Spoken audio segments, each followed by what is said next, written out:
Hi guys, welcome to this tutorial on how to use the C1 XR charger typically found in the Cuta-Copter product range. So when you open up your box, you will get the charger, the power lead, the charge cable to suit the battery, and the balance port. So what we start to do is plug in the balance port, and let's plug in the charge cable, black on black, red on red. Then we're going to plug in the AC terminal to the charger, and you'll now see the screen boot up. The screen will show LiPo battery, and that is where we want to start. So just look at some basic terminology so you know what we're talking about. This is the XT90 battery plug, and this is the balance plug. So when we say put the balance plug in the balance board, this is the balance board, and this is the charge cable. So let's start by inserting the balance plug into the balance board. Now do not get this the wrong way around. That will short circuit the battery and blow your balance board. You will notice some locators, and let's carefully insert it correctly into the correct plug. Inserting it in the wrong plug will be a problem. Then we're going to insert our battery plug into the charge cable. There we go. Those are our connections we need to have to do a balanced charge. The next thing we do is push start on the charger, and the screen will come up saying LiPo balance charge, and there's going to be a number there. This says 6S because we are using a 6-cell battery, 1, 2, 3, 4, 5, 6 cells, which will be 25.2 volt when fully charged. To change that value, if we needed to change or charge a 4-cell battery, what we need to do is push start once, and when something is flashing, it means we can change the value. So by pushing the minus key, we can then change it to 4S. Let's go back to 6S and push enter. The next value will then flash. If our battery is a 5000 milliamp, we will set the C equals, that's capacity, equal to 5000. So we just press the minus button until we get to 5000. Push it again, and this will be our charge capacity. Now various batteries can charge more than 5 amps, and certainly the Cuta-Copter batteries, you could charge them at 10 amps if you like. So we'll set this to 10 amps just for the sake of the video. Right, now how do we start the charge process? We have to hold down the start key. So hold down the start key and it'll check the battery, and now you will hear the charger start up. It will show you the voltage of the battery at startup, and there we go, the amps are climbing to show that the charger is now working. This is your time on, and this is the milliamps that's being inserted into the battery, and here it tells us balanced charge. Now a lot of people ask, when is the battery full?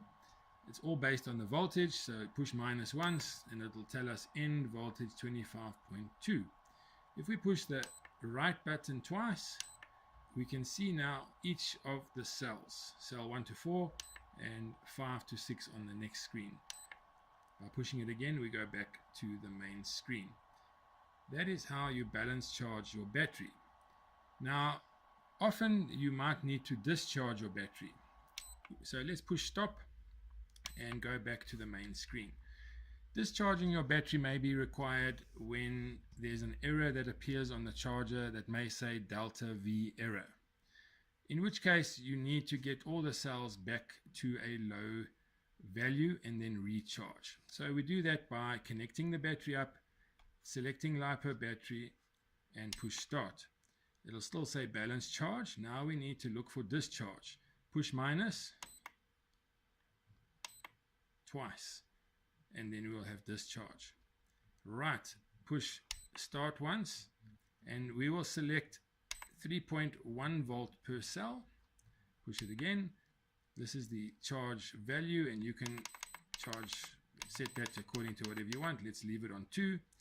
And the last one, you'll see 6S, and we can set that to 5S or 4S. Since we have a 6S battery, we'll leave it on 6S and click start once. To start discharging, we will then hold it in. Now you'll see it says discharge, and once again all the same things, voltage, etc, etc. Do you want to see when it will stop? Yes. And what is the voltage of the cells? Push stop and it will stop. The last mode of charging that you need to be familiar with is storage charge. Now, when would you use storage charge? If you're going to leave your batteries for, let's say, more than 2 weeks and then not use them, then you want to put them on storage mode, and this will protect your batteries and they will last a lot longer. Do not, and I repeat, do not store your batteries fully charged. That will damage them. And do not store your batteries on low charge. That can also damage them. So what you want to do is go to storage charge. Come to your main screen, push start once, and we will push minus, minus, minus, and there it says storage on the screen for us. We need to set it now to the appropriate battery. We have a 6-cell battery. Push start once, set it to 6 cell. If the capacity is 5,000, that would be good, 5,000 and 5 amps. Now the charger can only handle a certain amount of charge and discharge functionality. It will automatically set itself in terms of the amp discharge according to the power of the charger. So once again here, to start the storage mode, all we do is we hold start in. And now the battery will go into storage, and you can see it says storage there, and it will set the voltage accordingly. Once again, it's going to tell us our end voltage is 23.1 volts. That's about all you need to know about the C1 XR charger. There is an optional charger called the UP610. This is the UP610 charger. It's a DC only, but it is a 200 watt charger which will allow you to charge much more quickly. Normally used in the car, on the beach, to fast charge your battery. So look out for the next video on the UP610. Thanks for watching. Give us a thumbs up and fly your Revo 4 or your Cuta-Copter safely.